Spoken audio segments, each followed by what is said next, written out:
Ahoy, Nakama, and welcome aboard, or walk the plank. We're your co-captains, Adam and Ed, and this is the Void Century Podcast. Your weekly deep dive into One Piece lore, lost treasures, and the wildest fan theories from the Grand Line to the Void Century. From ancient secrets to Yonko chaos and fresh chapter breakdowns, if you're chasing Laugh Tale, you're in the right crew. Yarg! Hit subscribe and let's set sail. Hello, and welcome back to the Void Century Podcast, here today to bring you episode 50, chapter 1170 of One Piece, entitled Contradictions. We have a cover story this week. It's submitted by a fan. Kind of a little bit of note. We see Jinbei. He's dressed up in like a ticketing outfit. He's selling lunch and tickets to a water park to some of the younger Straw Hats. The young ones specifically, you will notice that Robin is paying Jinbei for his services, and we notice that two of the other older Straw Hats are missing, Frankie and Brooke, so they must have had the day off because they are clearly not there hanging out at the water park.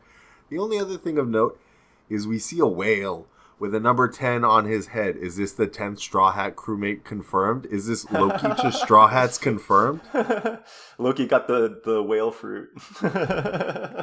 You know what? We might find out this chapter. Actually, we do get to see Loki, actually. Initially, we see him facing off against Ragnar. Ed, do you want to tell us about it? Yeah, so Loki's just kind of confused because he's just kind of like on his butt now, or like just flipped on his back, and the hammer attacked him, and he gets up and he's like, what's going on here? Like, who threw that hammer? Like what's going on? We already know that this is Ragnar because we've seen Loki use it in the present. But yeah, so he's looking for who threw the hammer. It's apparent that the hammer kind of has like a mind of its own, and Loki just hasn't figured it out yet. So he goes back into the room with the chest that he found Ragnar in, and he goes back to try to open the chest, but Ragnar, it starts making these like squeaking and chittering sounds, which is kind of odd for a hammer to make, and it's trying to destroy the ground underneath Loki. And Loki barely manages to not fall in this hole that it created in the ground. And yeah, he's trying to get back up and get to the fruit. And then yeah, we move on to Herald. You want to talk about that, Adam? Sure. I just wanted to say I thought it was a little interesting in that panel where Loki's getting attacked by Ragnar. Ragnar's like killing a column and we see Loki on his butt. There's a really interesting window behind Loki that has like a central point with like lines radiating out of it and like a circle. It's very reminiscent to me, at least, of like the ancient kingdoms symbol, at least, with the dots in the central circle. Could also be reminiscent of a sun or a ship's wheel.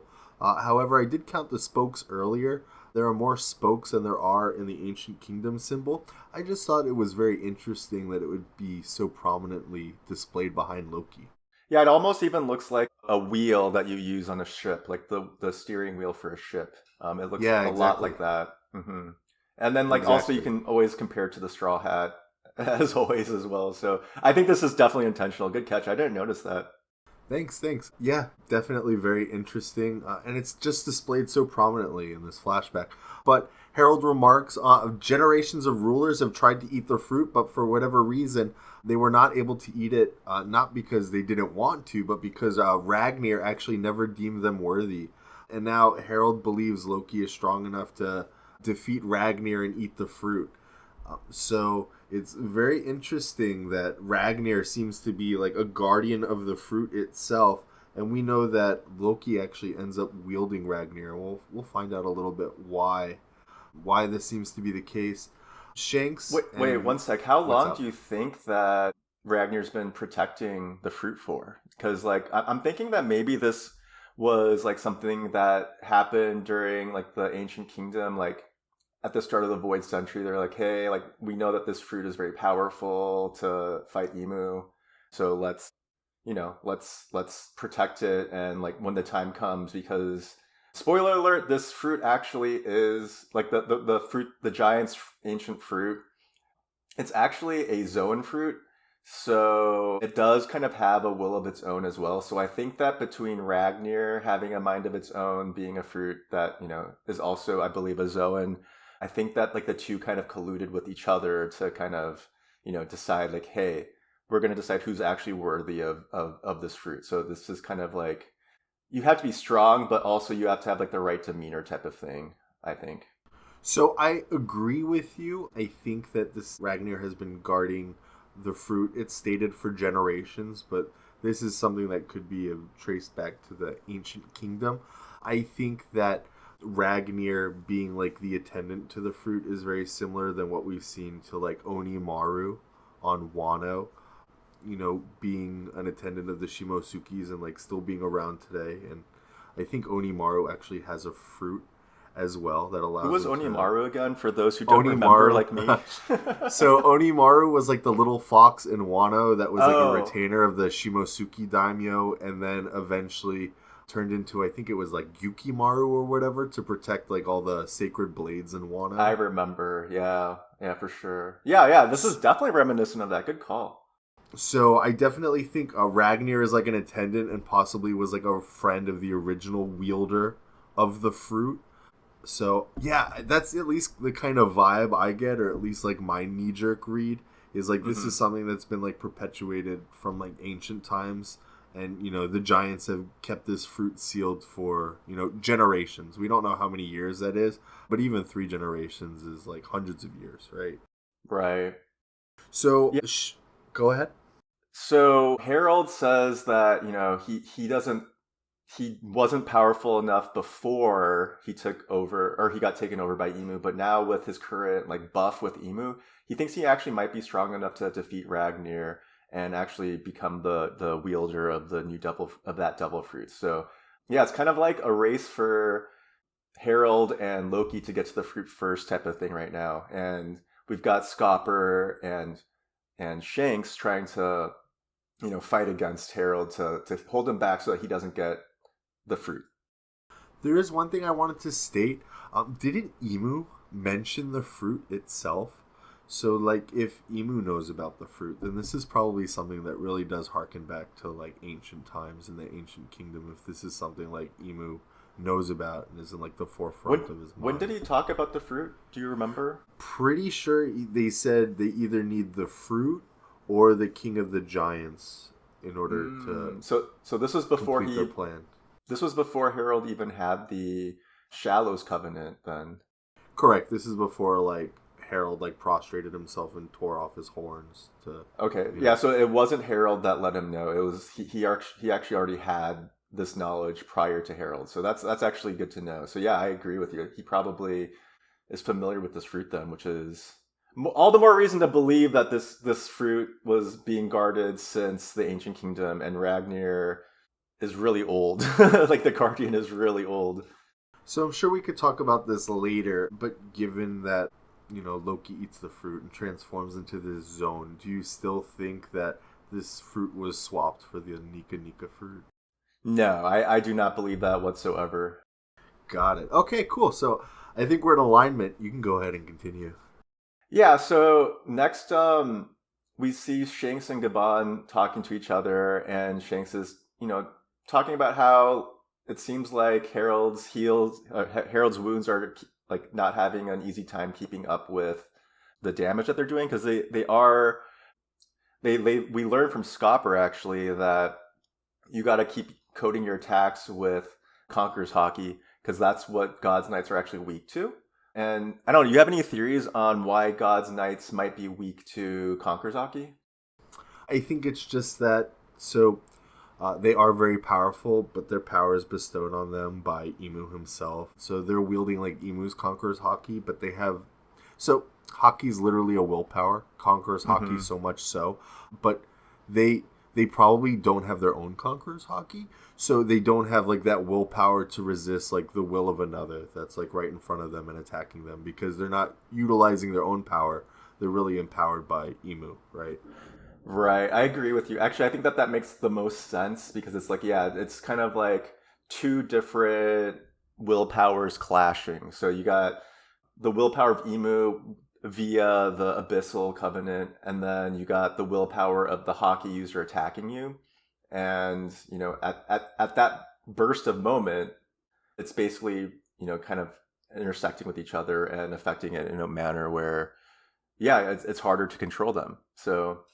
yeah. So anyway, we continue, and Scopper goes on to explain while they're fighting Herald that yeah, so the reason why we're actually familiar with how to face off against these God's Knights is because when Shanks was young, they used to have to defend against God's Knights who were trying to reclaim Shanks as as one of they're just trying to kidnap Shanks effectively because Garling wanted his son back effectively. So I thought it was really interesting that not only did Shanks not know about this because he was probably too young at the time, but like that they were able to just fend off God's Knights pretty casually because we know that the Roger Pirates had at least 3 Conqueror's Haki users. So it was definitely Scopper, Silvers, and Roger definitely have Conqueror's Haki.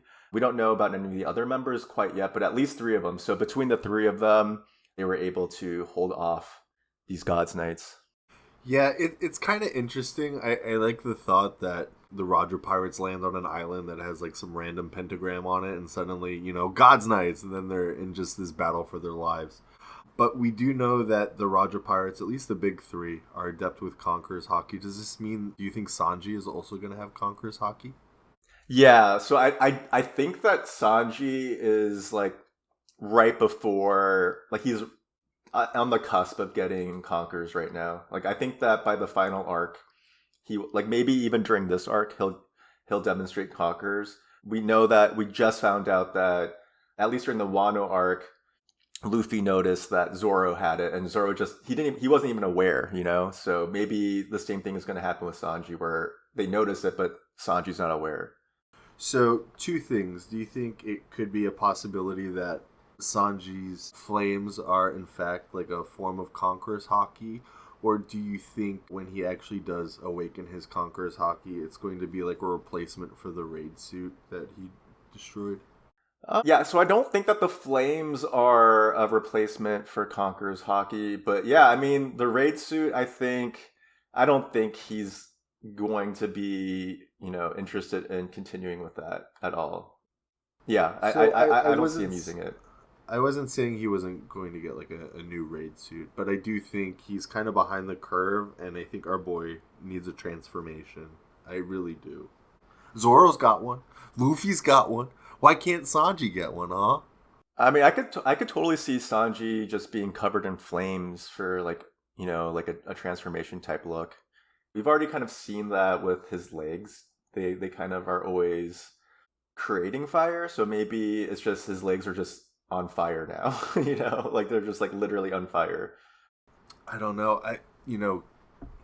I keep thinking like there's only another character that we've seen do like really similar things, and it has to be King, right? Like, it's not a devil fruit ability that allows him to manifest flames, and I mean, King was able to like completely immerse himself in flames too, if I remember correctly. So, do you think there's any potential of like Sanji like training under King or like learning some Lunarian secret art or something like that? I like unless King like meets them in Elbaf or like right after Elbaf, I don't see it happening right now. There's definitely not going to be like another time skip, so he would have to actively be with the Straw Hats for this to be the case. I don't see it happening. The closest thing I can think of to this happening would be more like Sanji just kind of thinking about his fight with King and how King attacked him with flames and sort of infusing that with his own fighting technique instead of like directly training with King, if that makes sense. It does make sense. I don't know. Maybe if he wasn't in a rivalry with Zoro, he could ask Zoro for some tips, but I don't think that would happen. I mean, he could also ask Luffy. Luffy is also a Conqueror's user, so yeah. It's true, but like Conqueror's is the one Haki, like, either you're born with it or you're not. Like, true. But we do know that Sanji himself was genetically modified, so maybe he was genetically modified to be a late bloomer. We don't know. I could see. I mean, he does seem like he was a late bloomer, but it's more due to his. I would say it's more due to his, just like, he's not really a fighter like the other kids were. He was more like of a lover. So I think that's kind of more the reason why he was a late bloomer in terms of fighting. It's just his demeanor and his like attitude about things more so than his capabilities and abilities. Well, I think Judge also stated that Sanji was the only one not to manifest like an exoskeleton. So, like, even physically, he didn't take to, like, the genetic modifications. I think it was more than just a disposition thing. Sure. Yeah, so I mean, yeah, I guess you're right, but I think that Sanji having his own like free will and not being completely controlled by what's his name, Judge. Judge, yeah. Yeah, so him The not being Garuda. yeah him not being completely controlled, like having his own free will, is kind of what took Sanji over the top in terms of power level, because he's clearly stronger than the rest of his siblings at this point, even without a raid suit. Oh, yeah, it was definitely shown at Whole Cake Island. Well, sorry for the tangent. I think it was a good one.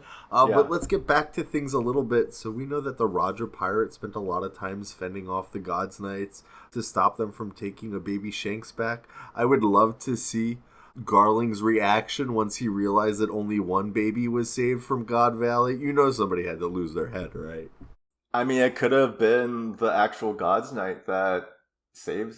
I forgot her name, but like the one that had like pointy teeth that was really big. She only saved one of the children, so if someone got punished, it might have been her. Well, we don't see her after that, so one could only assume that was it. That was it. I mean, there's other reasons that I want to explore for why we don't see her as well, but that comes at the end of the episode. But yeah, moving forward, Scopper and Shanks are continuing their conversation while simultaneously fighting Herald, which is pretty badass. And Scopper is just saying how, like, I really want to save Herald. Like, I really like the guy. I don't want to, like, hurt him or anything. But I don't know if we can at this point, judging by, like, what you said about the Abyss Covenant. So, yeah, I feel really torn about this. And Shanks is like, yeah, I think that, we got to take care of him. And I think it's really Loki that's going to be our best bet. They don't think that they're strong enough, even the two of them together against Herald. So yeah, we cut over to Loki, and we see there's some like wheezing happening, but the wheezing is coming from the hammer itself, from Ragnar. So that's really interesting. And Loki notices that the hammer starts throwing itself at him automatically with no user, and he's still confused. He's like, what is going on? And as it comes closer, Loki takes his giant mallet and with Haki, probably conquers Haki, he hits it as hard as he can. And yeah, his mallet breaks, and we see Ragnar fall, and we see Ragnar develops like a bump on its head.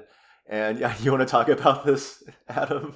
Yeah, I just think it's really cute. So we see in like typical Looney Tunes fashion, like he gets like a big bump on his head, and we see he gets like the little dazed eyes, and suddenly it's like a squirrel with like a pompadour, right? And he's just like sitting there squeaking, and he looks pretty upset, and he kind of like closes his eyes and resolves himself a little bit. But one can only assume that Ragnar has eaten the squirrel devil fruit. Now, we've never seen a squirrel fruit before. We've seen a squirrel mink, and we've seen somebody that ate a flying squirrel smile. But we have never seen a squirrel fruit proper, and one could only assume because it's been eaten by Ragnar. So, very interesting. And we see actually in the next panel, Herald is still going nuts. He's still slaying all the giant guards and the soldiers. Shanks is pretty much asking Scopper for guidance, and he's like, hey, how can we end this? Scopper isn't too sure because he's never really faced God's Knight with Conqueror's Haki before.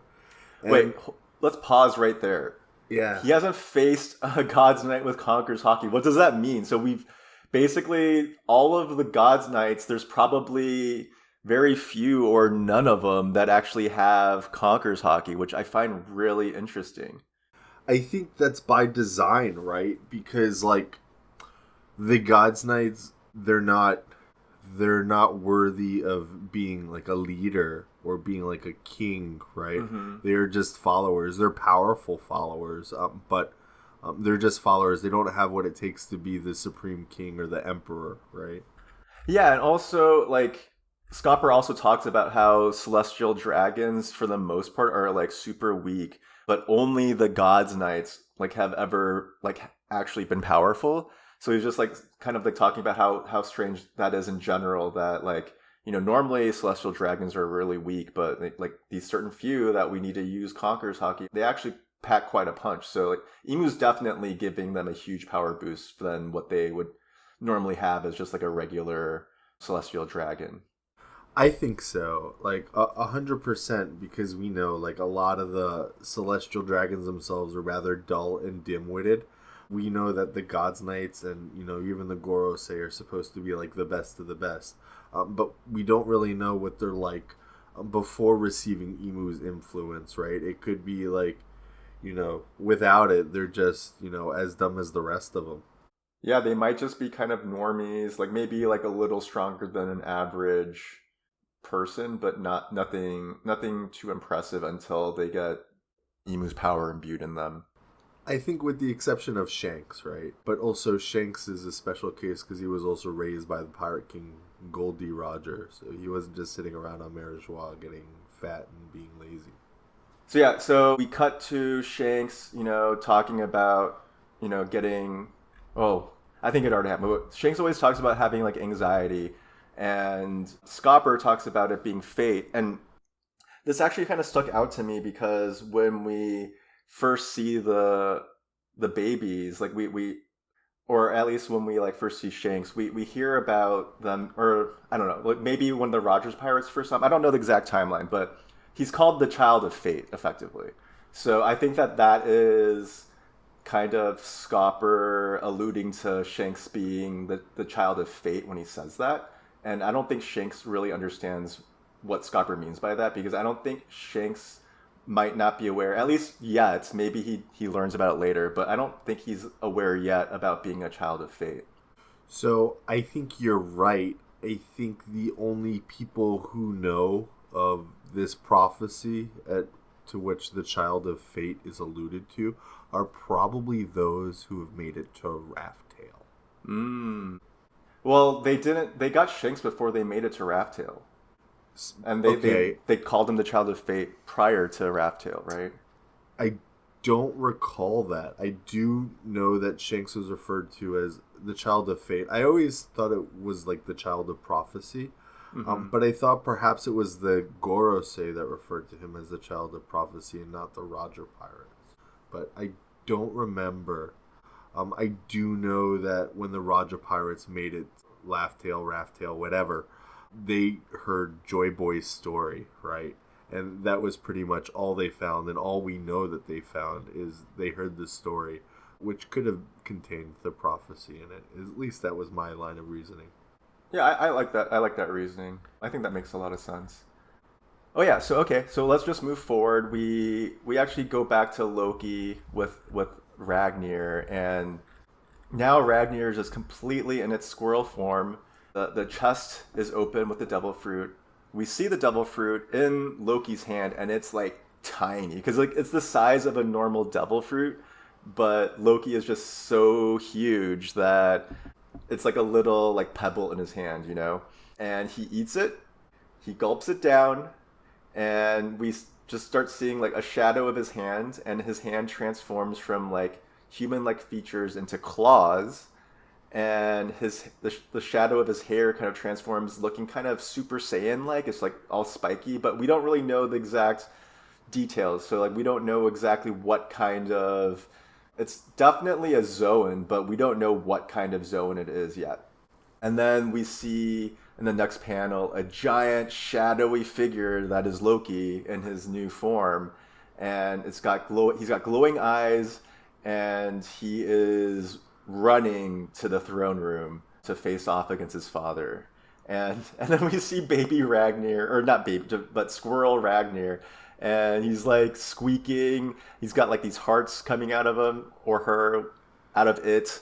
And it's just like so happy that the fruit has finally been eaten and it's got its new master. And yeah, like Ragnar is very proud of what's going on right now. I think this kind of proves that they had some kind of relationship in the past. This is almost similar to like, I imagine Emmett felt when he felt Joy Boy's Haki, right? Like this is your friend being reincarnated who you haven't seen in like hundreds of years, and the one mission that you've had is finally like coming to fruition, right? I think it's quite the celebration for little Ragnar. I like that. Yeah, that's totally exactly what I agree with that. I didn't think about that, but I totally agree. So yeah, next we see King Harald, and he notices Loki, and Loki in his new Zoan form fights King Harald. It's Loki is like a shadowy figure this entire time, so we don't get a clear look at him, but we do see that he is messing up Herald. Like he is like swinging at him. Herald actually loses part of his arms, part of his face, part of his shoulders. There's even a scene where like this shadowy figure of Loki is like holding on to Herald's face, like he's clamping onto Herald's head just with his claws effectively. And then it eventually ends. The fighting ends, and Loki turns back into his normal giant form. And we see, yeah, Herald is beat up. He's missing an arm. He's missing his left arm with the brand on it. And Herald kind of comes back to his senses. And let me just say that I did have this theory last episode. I created a short about it, but I'm like pretty happy because I think it proves my theory to be correct, which is that it appears that losing the brand on his arm, it's regenerating, so it's not like gone for good. But during this time, like the communication link with seems Emu seems to have less of a hold on Herald at this point, which. Yeah, I think that's really interesting, and I don't know, it just makes me happy that I got that one right. Yay! Yay for Ed. Go Ed. I was really happy that it came to fruition. There is one thing I wanted to note. In the panels where we actually see Loki mortally wounding his father, Herald, the damage lines up with like a big swipe of like large claws. So it looks like Herald got like 3 claws into him, one of which took his arm and severed his brand, which broke the mind control. In the panel, actually, where he loses his arm and he's talking to Loki, he even says, when we see the brand is incomplete, he said, that thing is influencing my thoughts, which is like dead to rights that the brand itself being complete like led to his mind control. So great, absolutely great pickup. Thank you. I'm quite pleased. I mean, it was like only a week in advance of figuring it out. I mean, it's still fun. It's still fun to theory craft, you know. So yeah, Loki is talking with Herald, and Loki's excited. He's like, "Oh, Dad, you've come back to your senses. Like, let's, like we have a solution. Like, let's fight this together." And Herald's like, "Hey, like." No, like it's not really that. It's just like a temporary thing, and it's not that he's like completely mind controlling me. It's more that it's like I started considering myself a god, and it's just like really influencing the way that I think than anything else. So, yeah, it seems like it's a lot more insidious how Emu's control affects the people with the Abyss Covenant. So yeah, Herald, while he's like lucid, he's telling Loki how he knows that Loki has what it takes to lead Elbaf well, get along with his brother Hasrudin, and yeah, I need you to kill me effectively. And Loki is not happy. He's like, what kind of father asks his son to take his life? Like, this is not fair to me. And Herald kind of ignores Loki, and he's just like, one last thing though is that like I think that was really cool what you did for Ida. Like obviously, like I don't really condone you burning down an entire village for her, but like I'm still like happy that in the end it showed how much you actually cared and saw her as like a mother figure, and like it just made me really happy to see that. So I will say that if Judge wasn't such a bastard, I think Herald would be like the worst dad in the entire verse.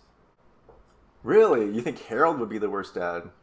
I think he's like a pretty bad father. Like, he's like, sorry I wasn't around. Oh, by the way, can you kill me? Oh, I love you, by the way. Have fun being hated for the rest of your life because of my actions. What about Garling?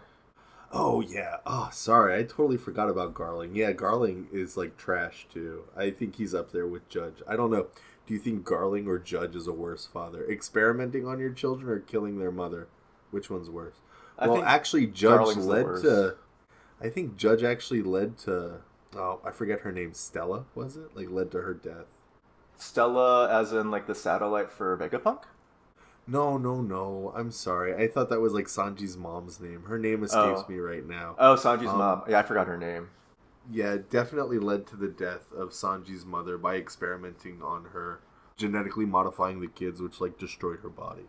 Yeah, but like the difference though with Judge and Garling is that Judge actually loved his wife. Like it's clear that he was like in love with her, whereas Garling did not care whatsoever. He just used her as like an object to, father like so he could be a father to some children more than Okay, anything I else. must amend my previous statement. Garling, worst father in the world, followed by Judge, and followed by Herald.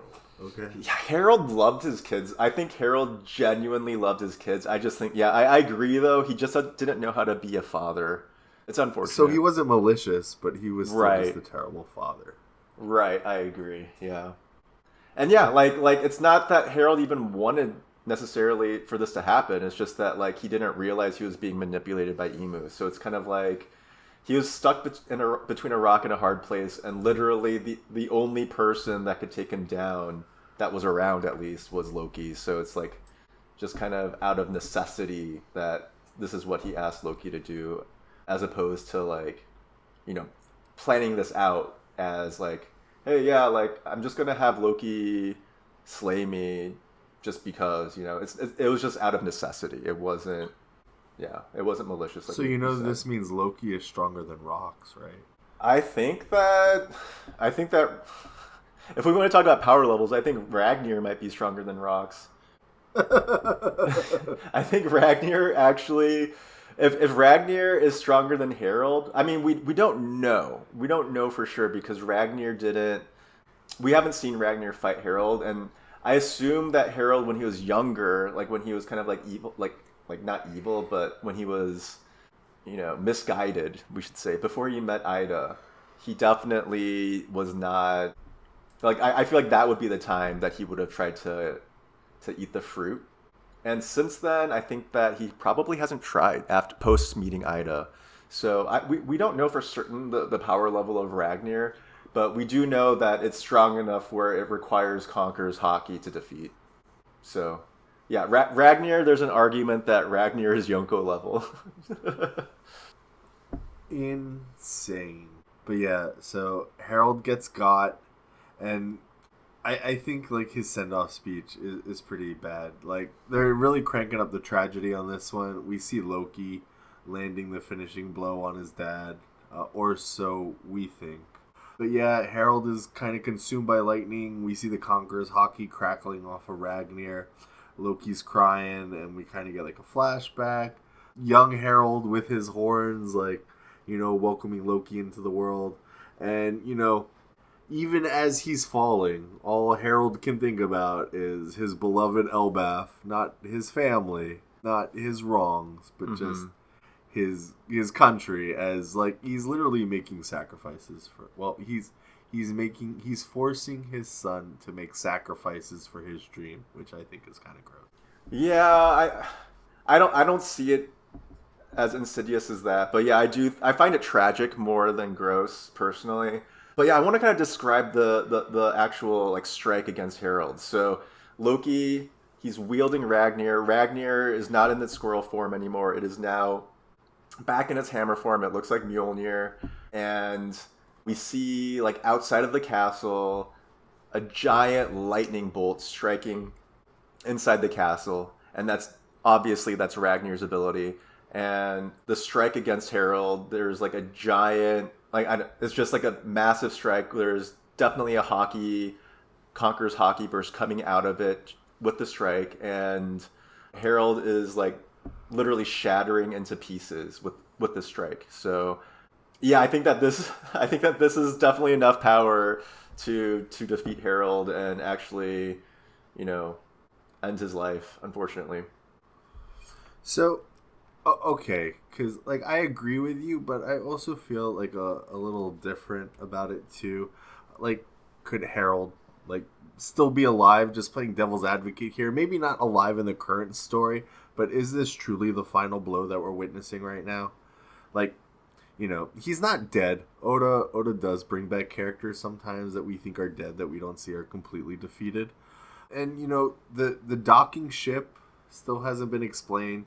The pentagram is still on the floor. Don't you think the possibility of somebody coming to save Herald is still open?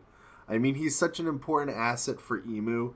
Like, Emu's been trying hundreds, if not 1,000 years to try to secure the giants. Why would he just give up this piece all willy-nilly without trying to do whatever he could in his power to protect Herald for being the asset he is? Yeah, so starting with the docking ship, even in that last panel with the lightning strike, we don't see the ship on that outside panel of Elbaf. So I do believe that that's still an unknown. And yeah, I do still think that there's a chance for some Gods Knights to come to the throne room afterwards. But the thing is, from Emu's perspective, you gotta remember that Herald, Conqueror's Haki with a God's Knight is not common. So Herald is quite possibly the strongest God's Knight that Emu has. So he might have just thought that Herald would have been enough to be able to, take care of Loki and Scopper and Shanks and everyone. Seems like a terrible miscalculation for something you've been trying hundreds of years to fulfill. Yeah, it could be, but I mean, Emu is probably very arrogant, and he might have just overcalculated his strength because he's used to getting what he wants.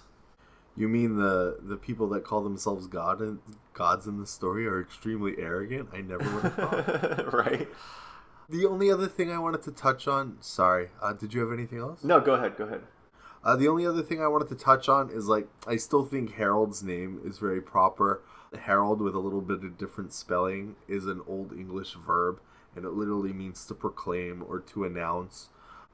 So it also means to, usher in or to introduce. And I really think that Herald's actions, at least in throwing his life away and becoming, a tool of Emu, really set apart the mechanism that would cause, the Ragnarok, right? Or the beginning of the Third Age that we see in the Elbaf mural. Ed? I like that. Yeah, I think that Herald is kind of like the Herald of Ragnarok. I really like that idea a lot. That makes a lot of sense to me. Yeah, it's just tragic because he's not a bad guy. It's just, the path the road to hell. Yeah, the road to hell. Good intentions. Exactly. So yeah, let's do some theory crafting now that the chapter's over. So first off, I want to talk about the devil fruits. So we've noticed 2 new devil fruits. The first one is Ragnar. So what seems to be the case is it's a weapon that has eaten a devil fruit, and we've seen this happen in the past, like during the CP9 arc, I want to say. So yeah, we've seen this happen in the past. It's not new. It's odd still, the fact that an inanimate object is able to eat a devil fruit. But yeah, Ragnar. I think that the most obvious devil fruit that it has is, I mean, you did mention it's a squirrel fruit, but maybe it's a mythical squirrel fruit, Ratatoskr. And Ratatoskr is actually a Norse mythology character, and it's a squirrel that runs up and down the world tree to carry messages between the eagles that are perched atop of Yggdrasil and Nidhogger, who is a giant either serpent or dragon that dwells beneath the roots of the tree.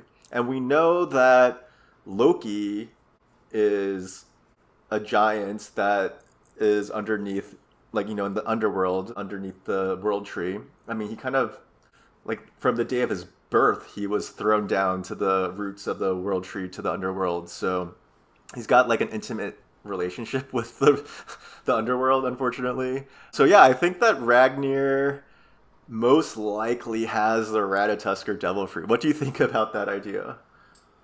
I think it makes sense. I don't necessarily know if it needs to be a mythical Zoan. I think the squirrel fruit might be enough, but there is that connection there. So perhaps it could be a mythical Zoan, and maybe that's why the fruit has such a power over this inanimate object and such influence, because we know that Zoans are devil fruits that are unique in a way that they have their own will. Mm-hmm. Yeah, they have a mind of their own. They kind of choose their host. And the other thing I want to talk about with Ragnar specifically is its like thunder, summoning thunderbolts ability. I'm thinking that like maybe Ragnar, prior to eating the Ratatoskr Devil Fruit, may have like been like an enchanted weapon, like you see in like RPGs and stuff, and maybe it just natively had that like thunderbolt ability imbued into it, like when it was originally forged, and that's how it has the thunder ability. Because I don't think Ratatoskr has thunder ability in Norse mythology. So the only thing that really gets to me is the fact that the weapon itself is black, which denotes that it's most likely imbued with a form of Conqueror's Haki, similar to like the poneglyphs. So I don't know if you could imbue elemental abilities using like your own Haki.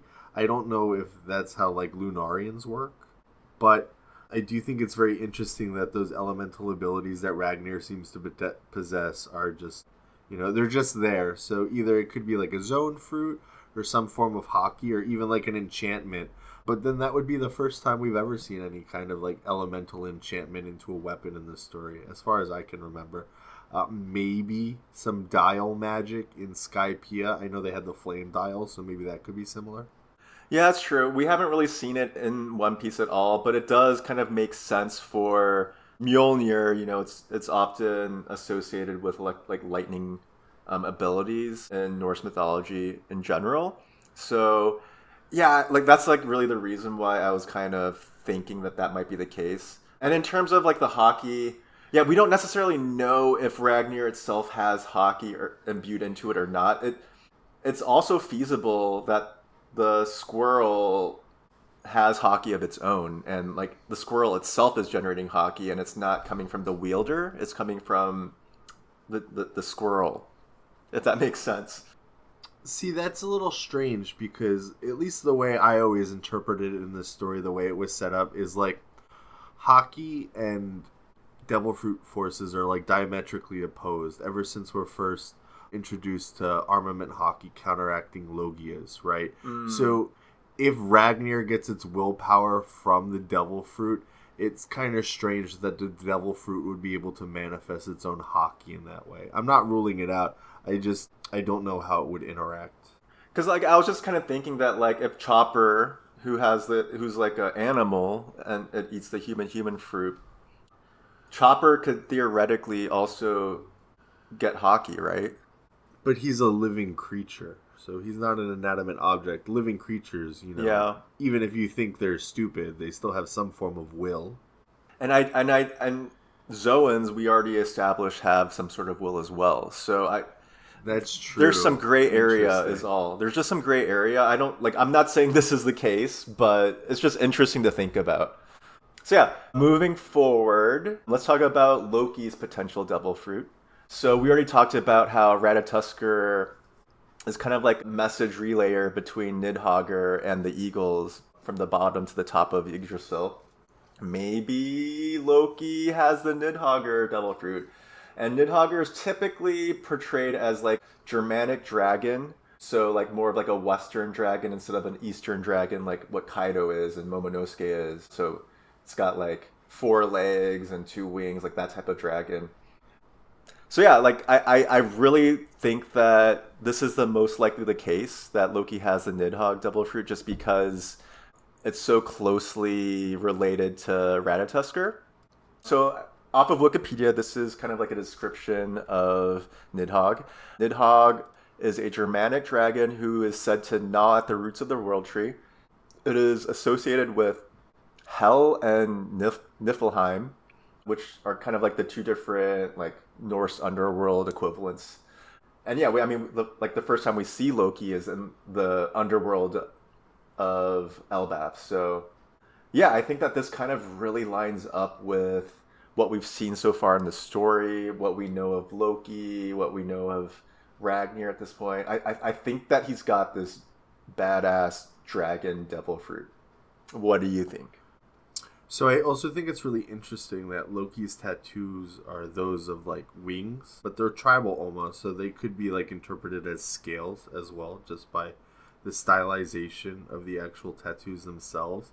I did a little bit of digging once you sent me this info.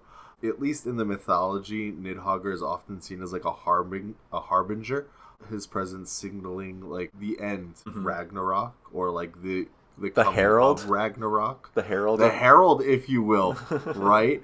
And actually, Nidhogger also participated in like the final Ragnarok, like the final cycle, eventually surviving to bring about like the new age. So it would make sense that Loki is also shown. A giant that looks like Loki was also shown in the mural, right?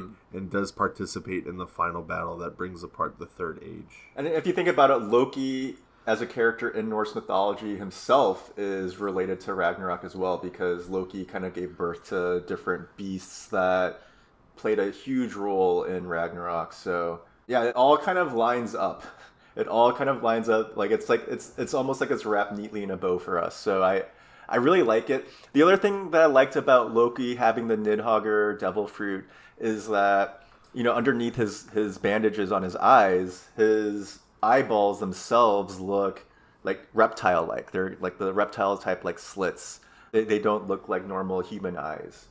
They look very reptilian. So I really think that this is what makes the most sense to me. But there is another theory that Loki might have a different fruit. You want to talk about that one, Adam? Sure. There's also like a mythical Norse being called Fenrir, which is like gigantic wolf. And I just thought that it's possible, since we only see Loki in silhouette, and we know Oda likes to play around with the silhouettes a bunch.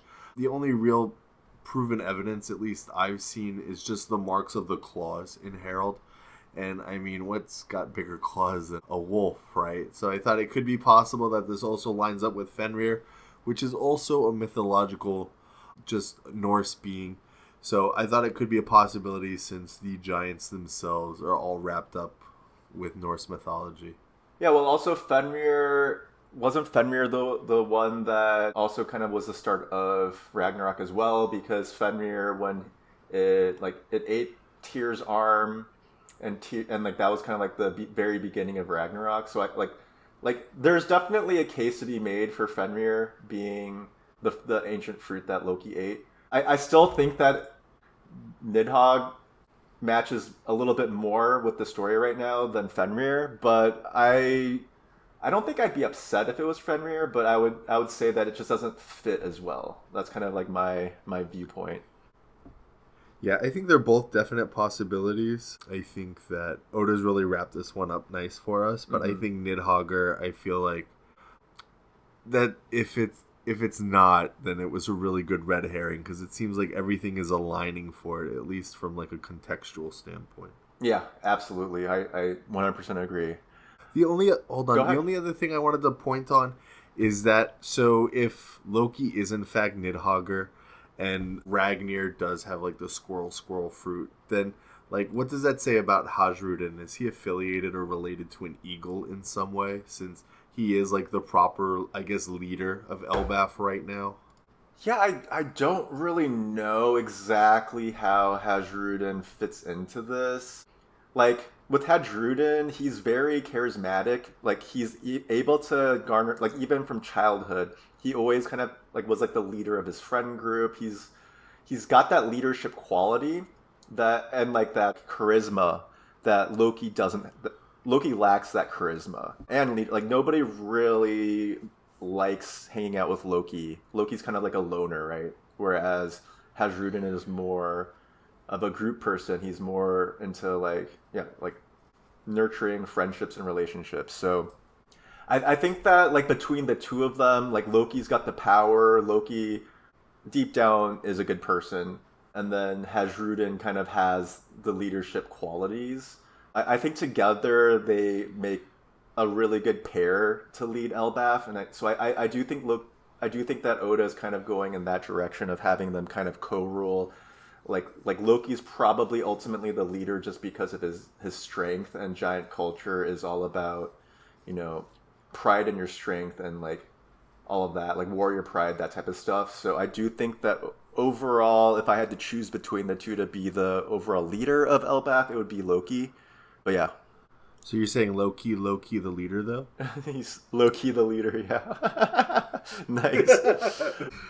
We do still have some questions moving on to the next chapter, which unfortunately is a break, which is that we don't know like what really happened to Loki after this scene, right? So like we don't know if like maybe Emu comes. What we do know is that there's like about an 8-year gap between now and like 6 years ago when Loki gets imprisoned by Shanks.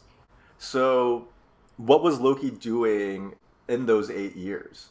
Because everyone in Elbaf kind of hates him. Like we have a few witnesses that are still alive, including Shanks, Scopper, and Ja Rule. Ja Rule, we can make an excuse that he might not have like proper memories, but the other two kind of might have thrown him under the bus or something. Or yeah, we don't really know exactly what happened. Like my guess is that Loki didn't want to sully his father's name, so he requested them to not tell them what happened, and he wanted them to, blame it on him so that like his father was still that widely loved and respected king that everyone remembers. But yeah, what did Loki really do in these 8 years? Like the only thing I can really think of is he just really wanted revenge against the world government and Emu, and like maybe he went off on adventures of his own to Marijua or anywhere where he could find celestial dragons, especially probably God's Knights, and like it's possible that he was the one who might have slain that like some of the God's Knights, because like we do notice that between God Valley and present day, we haven't seen all the same God's Knights, so maybe Loki, who we've seen has already slain one God's Knight. If they don't already have Conqueror's Haki, he might have an easier time slaying other ones. I just find it strange that if Loki was really going out and causing all this havoc in the world only a few years ago, right? Then certainly we would have heard something about him in our travels other than he was betrothed to Lola. Like, there would have been more about him, at least in the cultural zeitgeist, or at least the newspaper, right? Like, this is big news. This is giant news, even, Yeah, I mean, we know that the world government works by, like erasing history, like with the Void Century. So they might have been able to pay off Morgans enough to, like, keep it hush-hush. That's, like... Yeah, I agree, though. Like, these... Like, it does seem like a big deal. However, like we as an audience only learned about the God's Knights recently. Like that's not like that's like they've existed for years and years and years, and we only recently knew about them. So I mean, if the world government can hold that back, I could see a world where they were able to hold back if a God's Knight gets slain, I think the world government would have foamed at the mouth to go ahead and vilify the giants even more. So I find it hard to believe that if Loki was going out and like cracking open marine ships, then there wouldn't have been at least one news story about it. God's Knights are not. Yeah. I agree. Like, I'm not exactly like sold on the idea that he went to slay gods. Like maybe he was able to like slay one or two like by chance, but like maybe he was trying to forge alliances. Like we do know that he was in communication with Mosa, who is most likely going to be Shirahoshi, so maybe he went to the Fishman Island and, made alliances with King Neptune and Shirahoshi and, like, build a relationship there. We do know that he did have that, like, romance with, or at least he liked Lola, so maybe that happened sometime in those 8 years of him liking Lola as well. So, yeah, there's, like, a few kind of, like, questions about all of that. Okay, this might be a bit morbid and a little dark, but do you think that after the death of Herald, there was like a power vacuum that caused like a civil war in Elbaf? I think it's possible. It's plausible. I mean, it doesn't seem like anybody has taken the throne. Like, I don't think, like, Hasrudin doesn't talk about himself as the king of Elbaf in present day. He just says he's the son of King Harald. Like, So I don't think that like anybody is recognized as the king of Elbaf currently. Yeah, so like I do think that Loki was vilified for sure. But yeah, like I'm not exactly sure like what all of that entailed. It's just hard to know. I do think that we're gonna still have one, maybe two more chapters that kind of go over, like just basically catch us up to present day. Like we might not necessarily see Shanks get like shackling Loki with the sea stone chains, but we'll get we'll get close to that point at least. And yeah, I think that we'd probably still have another chapter or two to kind of go over all of the stuff that happens between now and at least 8 years ago when he got chained up. Do you think we're gonna find out like who exactly that shadowy giant cabal is that led to like Estrid and a lot of like the fallout we see with like Loki and his brother? I'm not sure. I don't think that they're that important in hindsight. Like all we needed to know was that they believed that Herald needed to marry like another ancient giant to fulfill some prophecy. So I mean, like I wouldn't rule it out, but I think that they were shadowy just so that we didn't have to like see their faces. Like I think that's just more showing like, hey, like there is kind of like a group of giants that believe in these different prophecies and they advise the king type of thing. Interesting. I wonder like what role like Ja Rule plays then. Because like he's elderly, right? Like he's one of like the most senior giants. He's lost his mind, but he still holds like a place of prominence, at least in the giant society. So I would imagine like they would expect him to like step up and provide some kind of leadership during this time. Yeah, I totally agree. I don't know exactly what role he would place or he would have though. Yeah, I'm not quite certain what role he's playing other than like either he forgot everything or he's playing dumb and respecting Loki's wishes to, keep his father's memory like as a positive one for the giants. Yeah, I really don't have any thoughts. Do you have thoughts about what role he might play? No, it just seems like he's like a placeholder. It doesn't seem like he has like any kind of role these days, but yet he's still like around and he's still like prominent and supposed to be like doing stuff. Maybe his role is to just agree with what Loki is saying about what happened in the past and just like coming clean. So like to basically redeem Loki and be like, hey, actually Loki isn't a bad person. Like he requested me to lie to you guys, and like he's actually great, and he's the hero of Elbaf. Like it could be as simple as but that. That would involve getting the sword removed from his head, though. Right? Well, that's assuming that he lost his memories. Like maybe he's just faking it. I could totally see him faking it. Oh, he's playing like 99D chess. I don't know. I don't see like what his role is. Like Elbaf is still kind of in shambles because they're like leaderless, but they seem to be like operating in some way. So you would expect like the most senior members of the Giants to like step up and at least try to guide them through these trying times.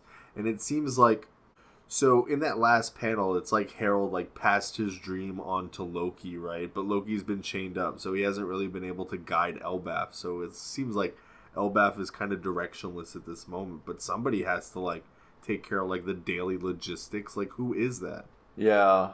I genuinely don't know. I think that they're just kind of working without a leader at this point, and it's just kind of working out. But they do need leadership, and I believe that Loki's going to step up and fill that role once he's able to convince everyone. He can't then, because it's just like Wano 2.0. It's like, bro, we need a giant on the crew. Come on. I mean, like, that doesn't, just because you're the leader doesn't mean you can't leave the island.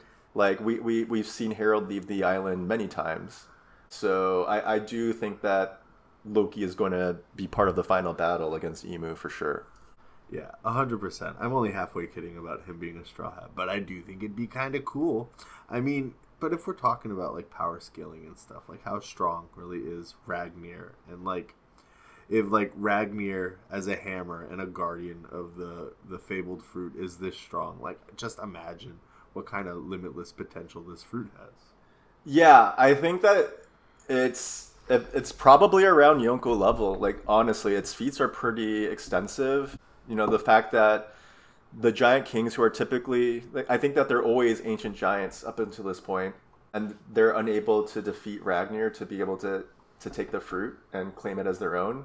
That's a feat in it of its own, because like normal giants are already strong, ancient giants are even stronger, and it took someone that had Conqueror's Haki to be able to defeat it. And yeah, I think that it's Yonko level or close to it, which is kind of wild to think about. So why do you think the Conqueror's Haki specifically? Do you think it's because like this person needs to have like a will that can overcome that of like the Guardian, or what? Yeah, that makes sense to me. I just think that it needed to have enough power, enough oomph to defeat it with a Conqueror's coded attack is really where I was more thinking of it.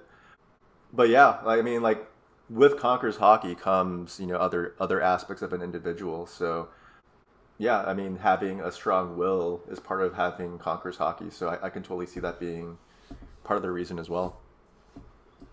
Yeah, I think Conquerors, well, all hockey is like a manifestation of will, and I think like your will is exceptionally strong if you have a disposition for Conqueror's Haki, right? Yeah, yeah. Okay, I think final topic is, why did Shanks decide he needed to chain up Loki? First off, pretty cool that he was able to do this with one arm. Like this is already after Shanks lost his arm that he chained up Loki. So like that's really impressive. But the thing is, we know that Loki is most likely stronger than Shanks. Like honest, if we're like logically speaking, I think that Loki is stronger than Shanks, especially because he has Ragnar. So like, how did he do it? Like, did he trick Loki maybe? Because like Loki is pissed off at Shanks when we first meet Loki. Like he's like really angry at him. So like the only thing I can think of is maybe Shanks did something to trick Loki into getting in these shackles. I like to approach it from like a completely different angle. I think Shanks did it to protect Loki, to kind of keep him in Elbaf, to prevent the world government from getting to him. And I like the idea that Shanks has gotten a word that Shamrock and the Gods Knights have landed on Elbaf, so him and his crew have mobilized to Elbaf to come and protect the giants. What are your thoughts? What are your thoughts on that? Oh, like in the present day, you think Shanks is coming to Elbaf right now? Yeah, we already know that Shanks is in Elbaf though, right? Is he? I don't recall. Because remember, like, I want to say like after the Wano arc, maybe right before Egghead arc, or like right after, we see Shanks in like a giant bar, right? He's like in a bar, like a tavern or something, and he's like drinking ale, and then we cut back and all the people are like ginormous. So like that might have even been. I don't recall that. It might have even been Ida's tavern, yeah. So I think that Shanks is either already there or just left or very close by, because like that area might. I don't know how far away Ida's tavern is from the actual castle, but it's probably not like, it might not be like super close. We don't really know, because Elbaf is probably massive because giants are massive. Interesting. Yeah, I think that would really set it up though. I think it would be really cool if he was to clash against his brother though. Oh, that's gonna happen. I think that's probably gonna be part of the final battle against Emu, like the final battle arc, that he clashes against his brother. Because like honestly, thinking about current God's Knights that we've seen, the only ones that I can think of that have Conqueror's Haki is probably like the Gorosei, if we kind of count them as God's Knights, and then Shamrock. Like I don't think any other God's Knights have Conquerors. So it would make sense that Shamrock and Shanks being twins, they're going to be pretty similar power level, I think. The Figurelands have to be really special in that way then to have Conqueror's Haki and still be allowed into Emu's ranks. I think there has to be something like really special about that family. The only thing that they're so close to Emu. The only thing I can think about with that specifically is that maybe because they have children outside of celestial dragons, it allows them, like their bloodline is not quote unquote pure. However, it allows them to like not have like you don't want to keep breeding like too closely with one another, because that you might get like birth defects and be weak or whatever. Whereas if you kind of like breed outside, it creates stronger babies. So maybe the fact that we see that Figurlin has done this, having children outside of celestial dragons, that might have actually made it so that they're actually stronger than a typical celestial dragon. So yes and no. Like, there's that fan theory that's been going on for a while that so a lot of the fishmen and some of the other races were spawned from like humans having relations with some of the other races, like the long neck, long legs, and the long arms and the long necks and the three eyes and what have you, right? But the Figurlin specifically, like them being human and not being inbred like the other celestial dragons, they would have to have like really high standards for their mates to make sure they're like pure humans and of pure bloodlines. Because, like, let's be real, the world government are like turbo racist and they're just looking for an opportunity to get Figurlin out of the way so they could be top dog, right? And that just goes back to Shanks being the child of destiny, you know? So he's kind of like, I think that he does have a special lineage with his mother's side. I think that Figurlin intentionally chose her because of her bloodline. We don't know what it is. All we know is that she had red hair, which is pretty rare in the One Piece universe. It's not like a common thing. So yeah, I think that, yeah, I mean, all I know is that Shanks is the child of destiny and Shamrock is going to be his big foil. Shamrock is probably naturally going to be a little bit weaker than Shanks just because he's, you know, mind controlled by, or he has the Abyss Covenant that's going to give him like the power boost to match strength or potentially be stronger than Shanks. So that's kind of, I don't know. That's kind of where my mind is at with that whole thing. I think so too. I think Shamrock and Shanks are going to be the big foils, but I don't know. In my head, I always imagined like Shanks would go up against Blackbeard and Blackbeard would own Shanks. And then, you know, Luffy would have to deal with that struggle and then overcome it to like avenge Shanks in a way. But I don't know. Maybe I'm just going too shonen with it. Well, it is a shonen anime, or series, so who knows? It can go either way. Yeah, I really like this chapter. I feel bad for Herald. I'm excited to see what happens next. I don't know. Maybe Herald will become even more powerful, and then everybody will have to unite with the power of friendship to take him down. But we'll save that for the next episode. But again, I can't believe that this has been our 50th episode. Thank you so much for sailing with us. Again, this is our 50th episode of the Void Century podcast. Here today to bring you chapter 1170 of One Piece entitled Contradictions. Thank you so much for your continued support, and thank you for sailing with us.